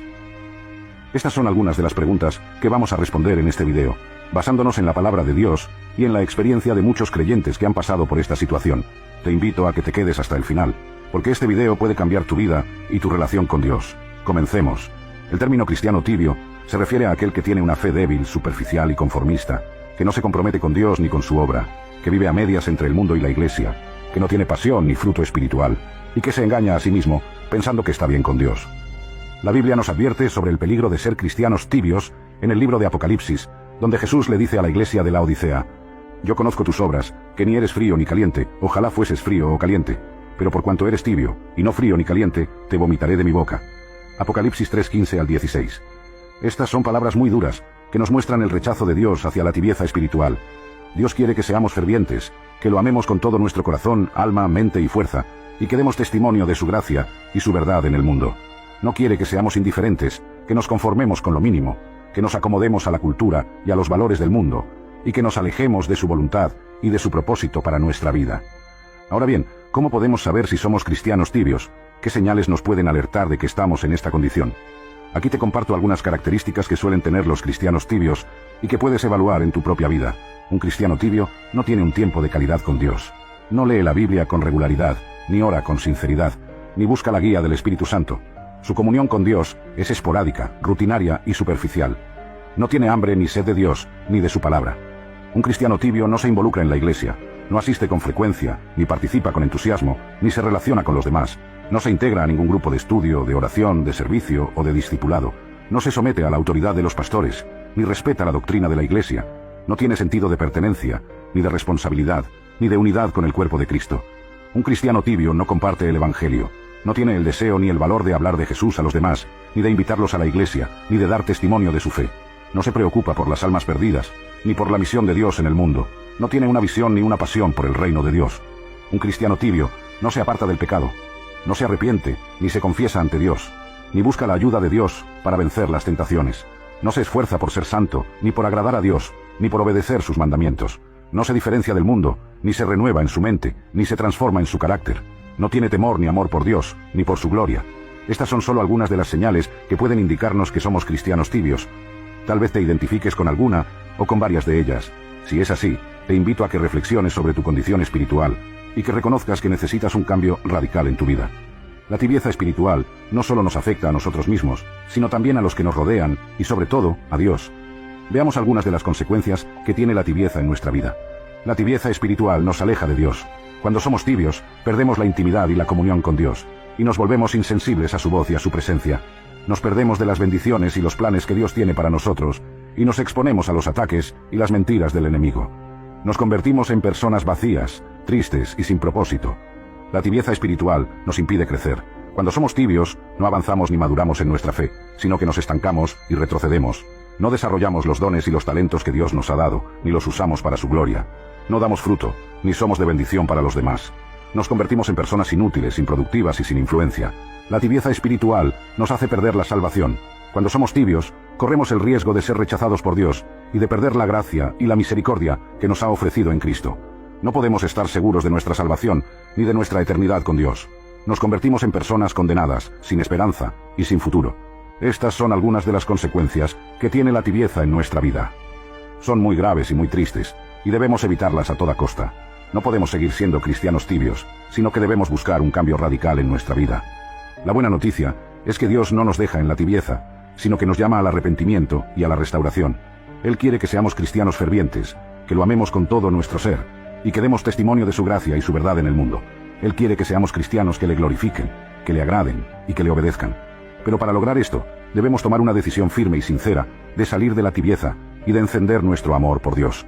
Aquí te comparto algunos pasos que puedes seguir para lograrlo. El primer paso es reconocer nuestra tibieza. Debemos ser honestos con nosotros mismos y admitir que somos cristianos tibios, que hemos fallado a Dios y que necesitamos su ayuda. Debemos examinar nuestra vida a la luz de la palabra de Dios y ver en qué áreas estamos siendo tibios y qué nos está impidiendo ser fervientes. El segundo paso es arrepentirnos de nuestra tibieza. Debemos sentir dolor y tristeza por nuestra tibieza y pedirle perdón a Dios por haberlo ofendido y decepcionado. Debemos confesar nuestros pecados y renunciar a todo lo que nos aparta de Dios y nos hace ser tibios. Debemos humillarnos ante Dios y buscar su misericordia y su perdón. El tercer paso es renovar nuestro compromiso con Dios. Debemos volver a Dios con todo nuestro corazón y reavivar nuestra relación con Él. Debemos dedicarle tiempo y calidad a Dios, leyendo su palabra, orando con fervor y buscando la guía del Espíritu Santo. Debemos involucrarnos en la iglesia, asistiendo con regularidad, participando con entusiasmo y relacionándonos con los demás. Debemos compartir el Evangelio, teniendo el deseo y el valor de hablar de Jesús a los demás y de invitarlos a la iglesia. Debemos apartarnos del pecado, arrepintiéndonos y confesándonos y buscando la ayuda de Dios para vencer las tentaciones. Debemos esforzarnos por ser santos, por agradar a Dios y por obedecer sus mandamientos. El cuarto paso es depender de Dios. Debemos reconocer que no podemos salir de la tibieza por nuestra propia fuerza. sino que necesitamos la gracia y el poder de Dios. Debemos confiar en Dios y en su obra en nosotros. Debemos pedirle a Dios que nos dé un corazón nuevo, que nos llene de su amor, de su gozo y de su paz. Debemos pedirle a Dios que nos dé un espíritu nuevo, que nos llene de su sabiduría, de su fe y de su valor. Debemos pedirle a Dios que nos dé un propósito nuevo, que nos llene de su visión, de su pasión y de su misión. Estos son algunos de los pasos que podemos seguir para salir de la tibieza y encender nuestro amor por Dios. No son fáciles, ni rápidos, ni mágicos, pero son efectivos si los hacemos con sinceridad y constancia. Dios quiere que seamos cristianos fervientes, y Él nos ayudará a lograrlo, si se lo pedimos. Amigos, hemos llegado al final de este video, donde hemos hablado de un tema muy importante y desafiante, el cristiano tibio. Hemos visto qué significa ser un cristiano tibio, cómo podemos identificar si somos tibios en nuestra fe, qué consecuencias tiene la tibieza espiritual, y cómo podemos salir de la tibieza y encender nuestro amor por Dios. Espero que este video te haya sido de bendición, y que te haya motivado a examinar tu vida, y a buscar un cambio radical en tu relación con Dios. Recuerda que Dios te ama, y que quiere que seas un cristiano ferviente, que le glorifique, que le agrade, y que le obedezca.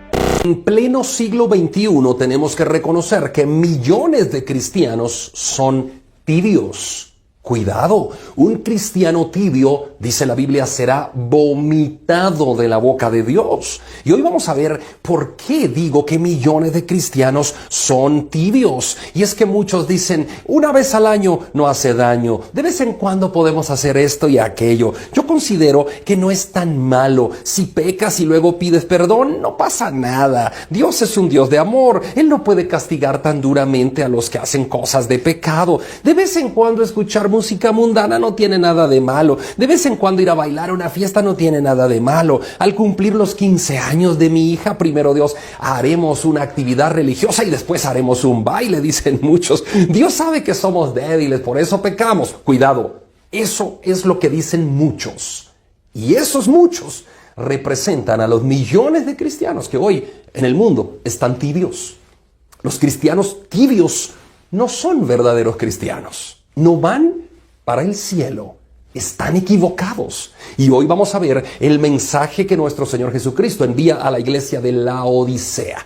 Estamos aquí en el Seminario Bíblico Global estudiando el mensaje a las 7 iglesias del Asia Menor. Y hoy nos corresponde mirar la iglesia de Laodicea. Esta iglesia se caracterizaba por una iglesia que era tibia y se encuentra en Apocalipsis 3, 14 al 20. Esta cita la vamos a mirar dentro de unos momentos. La iglesia de Laodicea era una iglesia tibia, como aquellas iglesias que hoy hay muchos cristianos de hoy día no mantienen la fe de Jesucristo, no guardan la palabra de Dios, están siempre con un pie en la iglesia y con otro pie en el pecado, con un pie en el mundo y con otro pie en la iglesia, con un pie en la carne y otro pie en la iglesia, escuchando la voz de Satanás y también tratando de escuchar la voz de Dios. Ellos no son cristianos. Cuidado, los tibios no van para el cielo, los tibios van a la perdición eterna. Así que hoy en la clase vamos a mirar ¿por qué digo que millones de cristianos son tibios? Simplemente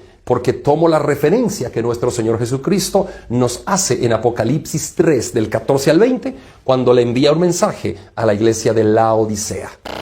Y usted le pregunta a un católico qué hay después de la muerte. Bueno, el católico se la pinta facilito, y por eso algunos se quieren volver católicos, porque allá se las ponen fácil. Y el católico dice que el hombre cuando muere pasa a un lugar intermedio, cuyo lugar intermedio se le llama purgatorio.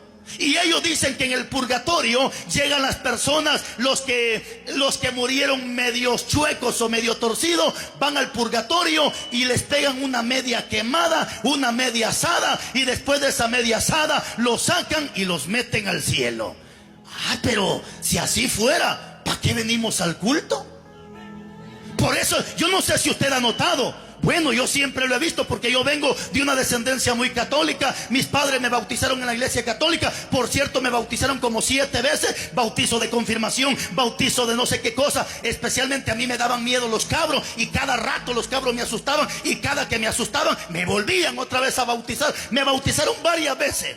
Eso fue en la iglesia católica. Ok, pero hermanos, ahora yo pude aprender algo, que cuando una persona muere, allá está el montón de viejitas con un rosario. ¿Sí sabe qué es el rosario? Una cosa que tiene un montón de bolitas, de pelotitas. Y allá está la viejita, va de contar pelotas del rosario, supuestamente sacando al difuntito del purgatorio para meterlo al cielo. Y allá están las viejitas. Santa María, Madre de Dios, ruega por nosotros los pecadores, ahora y en la hora de nuestra muerte. Amén. Padre nuestro que estás en el cielo, santificado sea tu nombre. Dios te salve María, llena eres de gracia. Híjole, va de contar pelotas del rosario, supuestamente sacando al medio borracho o a la media bruja de allá del purgatorio para meterlo al reino de los cielos. Hermano, pero si así fuera, está bueno. Bonos a emborracharnos, bonos a chupar, bonos a bailar. Y ahí cuando nos muramos, las viejitas que nos saquen del purgatorio y que nos metan al cielo. La Biblia no dice eso. La Biblia dice, aún hay esperanza para los que están entre los vivos. Más vale perro vivo que león muerto.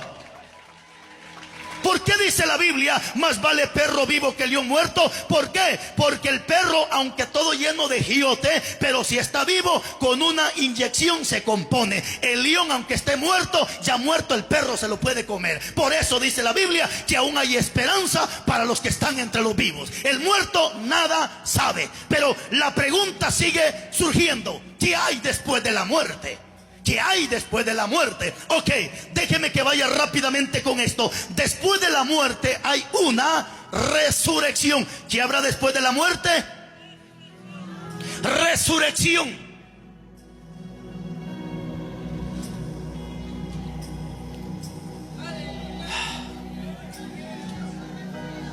¿Quién te dijo que muriéndose se terminó todo? Aún pobre gente, hermanas, endemoniada con tantos demonios, van y se quitan la vida porque pensando que la muerte es la solución para sus problemas. Cuando esta gente necesita entender que la muerte no es la solución para los problemas, tampoco Alcohólicos Anónimos es solución para los problemas, tampoco la cárcel de rehabilitación es la solución a los problemas, hermano. No hay nada en esta vida que pueda darle solución a los problemas. La misma medicina dice para aliviar, nunca dice que la medicina sirve para curar, porque la única medicina y la única cura y la única solución para los problemas, para cualquier cosa, se llama Jesucristo. Él es la única solución, Él es la única medicina, Él es el único camino, Él es la única respuesta. Pero ¿qué hay después de la muerte? Después de la muerte habrá una resurrección. Pero dice la Biblia que en la resurrección habrá una resurrección para vida eterna, mientras que la otra será para condenación eterna. Pero no quisiera meterme tanto a este asunto para no alargar el tema. Pero según la Biblia, 1000 años después que la iglesia o que los buenos resuciten, dice Apocalipsis capítulo 20 versículos 4, 5 y 6, que 1000 años después habrá una segunda resurrección. Y esa segunda resurrección es la de los malos, que serán resucitados para una condenación. Alguien podrá preguntarse, pastor, ¿y cómo puedo saber si yo resucité en la primera o en la segunda? Está fácil. Te voy a dar un tip de acuerdo a la Biblia. El apóstol Pablo dice en la segunda carta de Corintios capítulo 3 que algunos van a resucitar para vida eterna con olor a Cristo, con olor a vida eterna, mientras otros resucitarán con olor a muerte y a condenación eterna. O sea, cuando tú resucites, mírate tu cuerpo cómo estás. Si tus vestiduras están blanquitas, tus vestiduras están preciosas, blanquita, ten por seguro que resucitaste en la primera resurrección y vas rumbo a la patria celestial, donde no habrá lágrimas, no habrá sufrimiento, no habrá dolor, no habrá nada, iglesia amada, sino solamente gozo y paz con Cristo. Pero si tú resucitas y te ves con la ropa toda vieja, que hieres a muerte, como dice el dicho, te cargó el diablo.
Thank you.